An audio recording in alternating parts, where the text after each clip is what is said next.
A question I've thought about more than the average person is, what is the next great consumer product, the next great consumer app going to be, where hundreds of millions or billions of people end up being like, oh my God, I have to use this.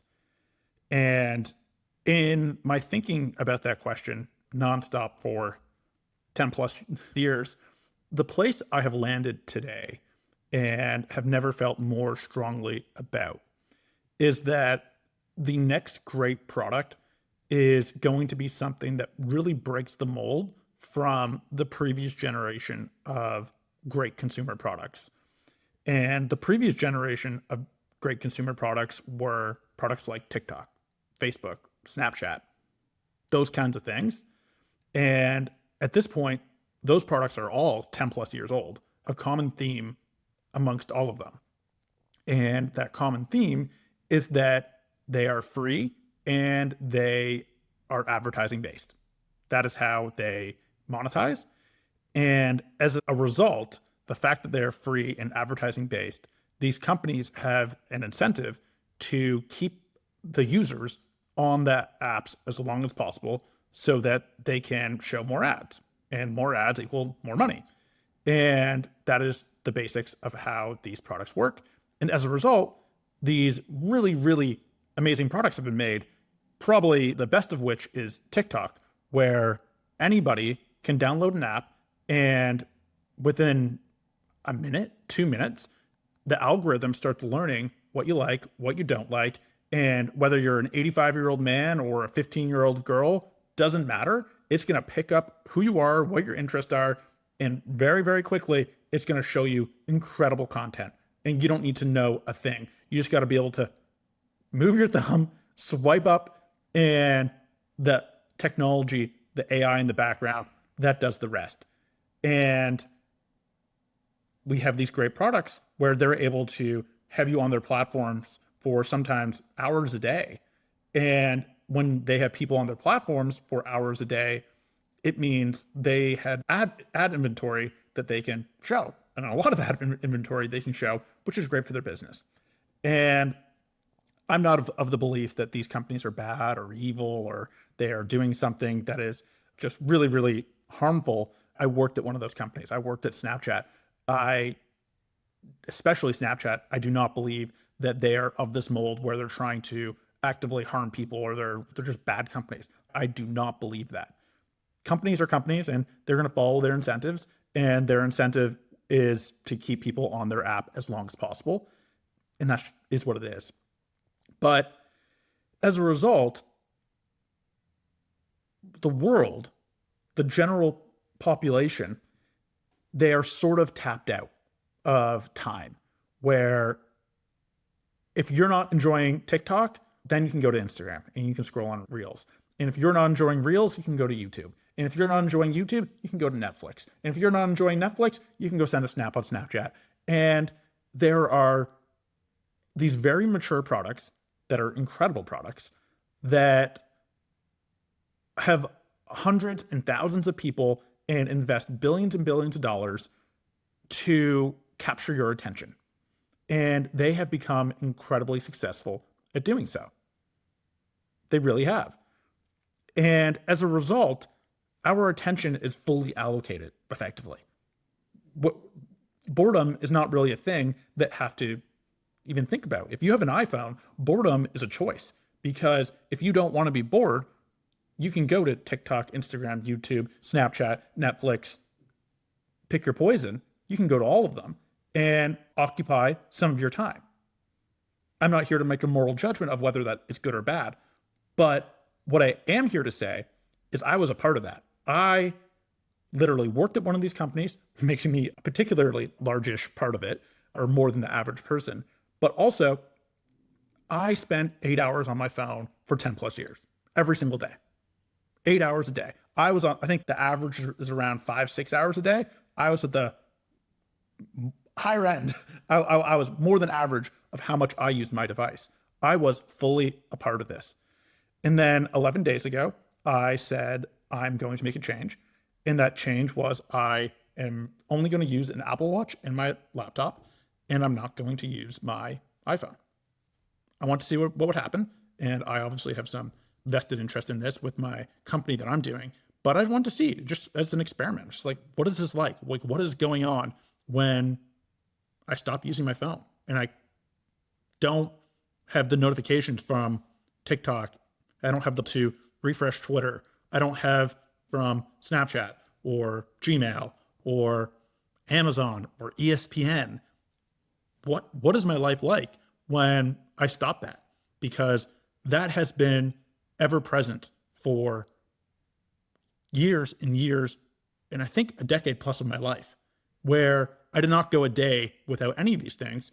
And of course, over time, when I first got my iPhone, and I believe it was 2020, I think I got 2014 is when I first really got it.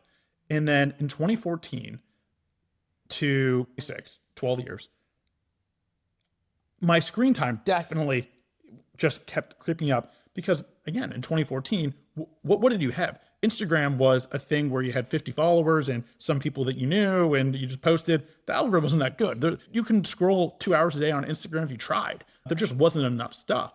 But as these platforms evolved, as they got more people on them, as their algorithms got stronger, things changed. And they figured out how to keep you on the platform a little bit longer, a little bit longer, a little bit longer. And you fast forward 12 years in my case, I'm spending 8.5 hours a day on my phone. And that's the average. Some days it was 10, some days it was 9, some days it was 5. But more often, the average was 8.5. 8.5 hours a day, I was on my phone.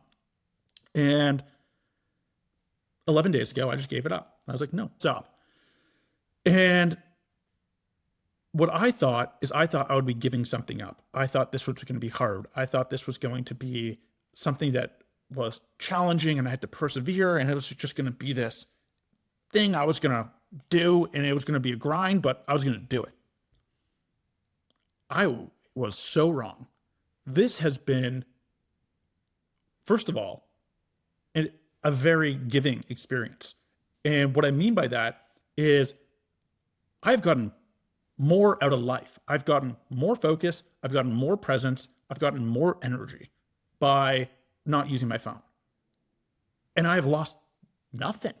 I've gained a little bit of frustration as well with the 2-factor authentication codes and not having some stuff that's like at my fingertips. I've lost that, and that is frustrating. And I'm trying to figure out solutions for it. But what I have gained is so much greater than these minor frustrations that I have encountered. I cannot tell you how valuable this focus is, the presence is, just the more vibrancy has been. It sounds like woo-woo bullshit, but it is real. And there's this funny story where yesterday, me and Nikki were on our morning walk, and I'm not sure this would have happened if I was still using my phone, because on this morning walk, I don't have a phone in my pocket. I'm fully present and engaged with Nikki. I'm talking to her. I'm looking around nonstop at the environment and other people on the streets. And what happened is it was 8 o'clock in the morning, and this family was walking to school, and it was 2 little girls and their mom. They were walking across the street, and I see them. I'm like, oh, these are adorable girls. Looking at me, I'm looking at her. And then she just goes, "Mommy, look, a husband and a wife." And Nikki and I melted. We're like, oh my God, that's like the cutest thing anyone has ever said. I turn back and I'm just like, no, not yet. September 26th.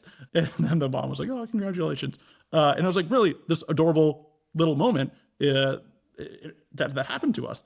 And the question is, what if that little moment happened if I was on my phone or I had my phone?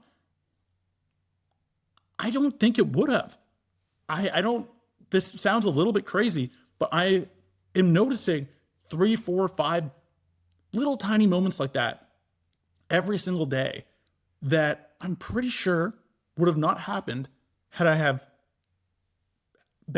my phone. It's not even been on my phone, but even just had my phone as a part of my life.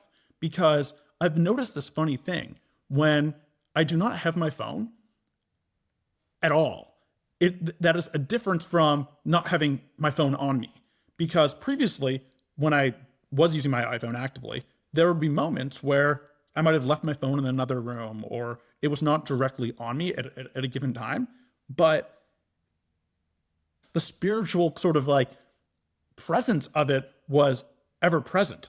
And I might have been like, maybe very, not even like consciously registering that my phone was back wherever it was, and I could go back and scroll or do something.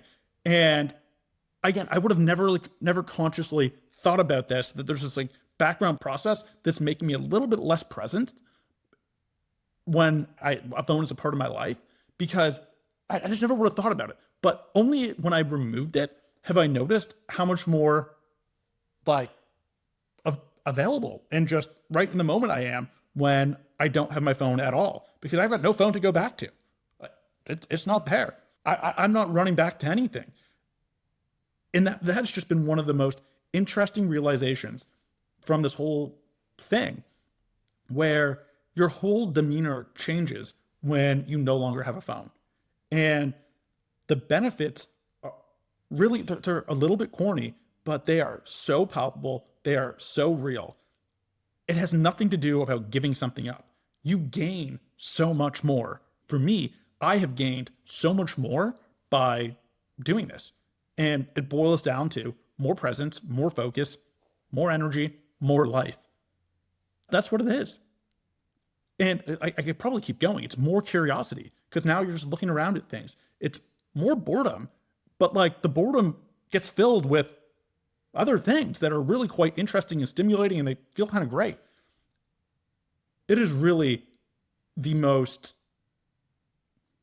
interesting thing I've ever done.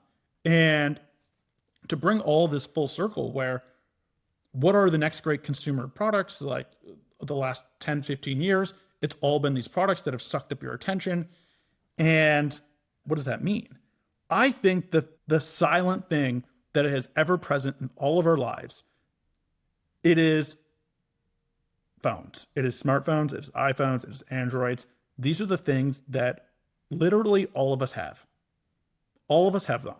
And it has been a gradual kind of increase in their prevalence and intertwined nature of them in our lives, where 15 years ago, the iPhone, when it first came out, it wasn't that integrated into everyone's life.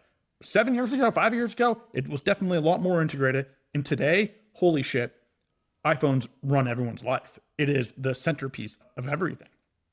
And that is the current state of technology. And it's also the apps that are running on these phones. They've gotten more and more powerful, more and more interesting, more and more addictive. And this is this thing that we all live with today. Literally every single one of us have a phone. And it is like this thing in our life. And over this experiment of not using my iPhone, I've realized how much that is taking from people.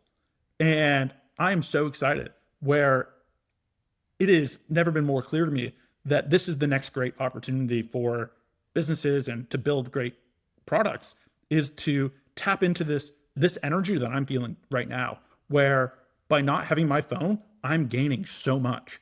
And like billions of people are going to have a similar kind of experience, I think. There's billions of people on their phone. And when they start realizing that by not having their phone, there is an opportunity to gain a lot more, or to not have the same kind of phones that we all have today. Because in reality, there is only one phone, and that is a smartphone. That, in reality, there's two operating systems for smartphones, iOS and Android. And Android is just a shittier version of iOS. Sure, that's going to aggravate some people, but it's kind of true. And they're kind of the same. You get all the same apps, you get all the same stuff. It's just sort of the same sort of thing. And there is no alternative. There is no other kind of option that exists in the world. And that is silly, because I've been experiencing this. I'm just like, oh my God, there's another way to live life. And it is a way to live life that is so positive, so incredible. You get these little magical moments where little girls are like, oh my God, look at that. There's little small moments with people that are just incredible. And I swear to God, they are only happening because I don't have an iPhone in my life. These micro magical interactions would have not happened had I had an iPhone. I just believe that. And I think we need a whole new set of products to help enable this kind of lifestyle, because this lifestyle is incredible. It has been such a positive in my life, but there are some frustrations. There are some things that are just like, oh, this is sort of a pain in the ass.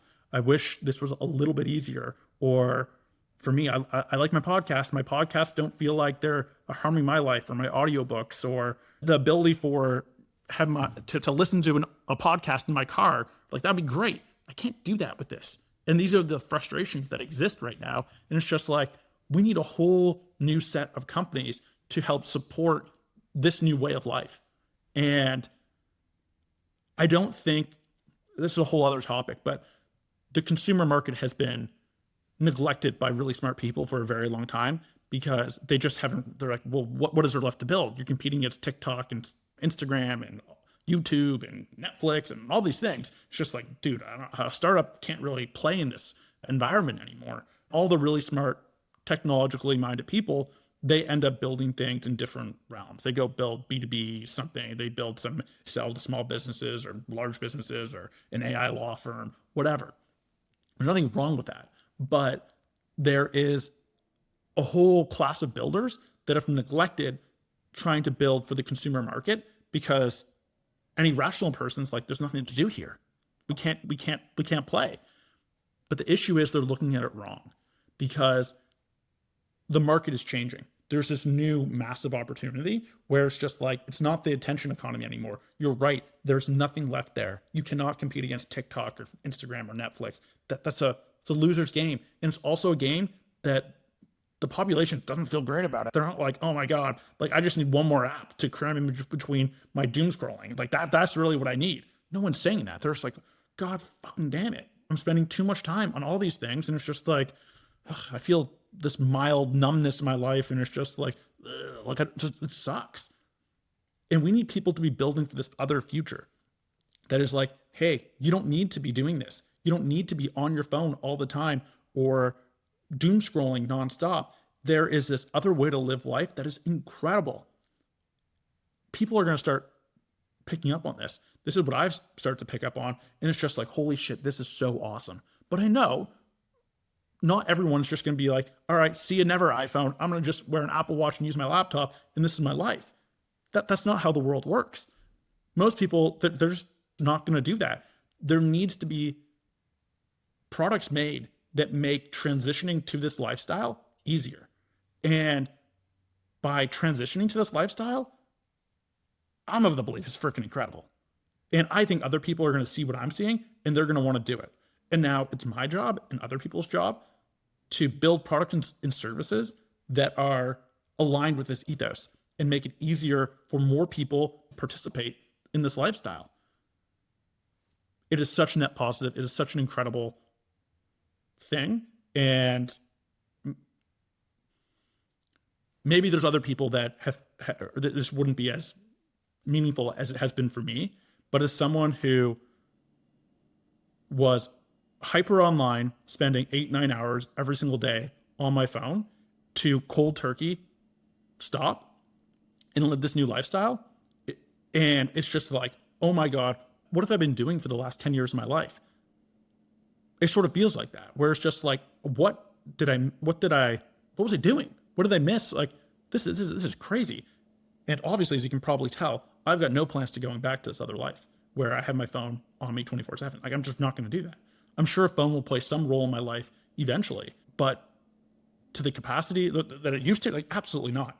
My iPhone will not be in my life like it used to be. I'm going to keep doing this for 30 days. I think well beyond 30 days. I'm going to have to figure out a way to get 2-factor authentication codes and some of the banking apps and stuff like that. Like, these are the things that I'm talking about, where companies to come in and start figuring out how to make this lifestyle easier, because it is the lifestyle that I'm just like, this is for me. And I think this is going to be for hundreds of millions, if not billions of people. So let's get going. This is the consumer opportunity. And I can't wait for other people to start seeing what I'm seeing and building. products in this space. Obviously, that's what we're doing with Stella, where she's running on the Apple Watch and she's running on the flip phones, and it works great. We need more. We need a lot more. It is truly incredible. And the last thing I would add is it shouldn't feel like it's my belief that participating in this lifestyle should not feel like a punishment where you have to use a phone that has this black and white screen and you're just like, oh gosh, this is like terrible to look at. That's not the issue. Like, I still am using my laptop. I've been able to lock in, just like use it for 6 hours straight and be hyper productive. And the screen on my Mac is incredible. And I like a great screen. Like, why should I punish myself and be like, oh no, my Mac has to be in black and white as well because it's messing with my, like, no, it's like, that is not what this is about. What this is about is the perpetual notifications and distractions, the things that are stealing your time and your energy, getting rid of that.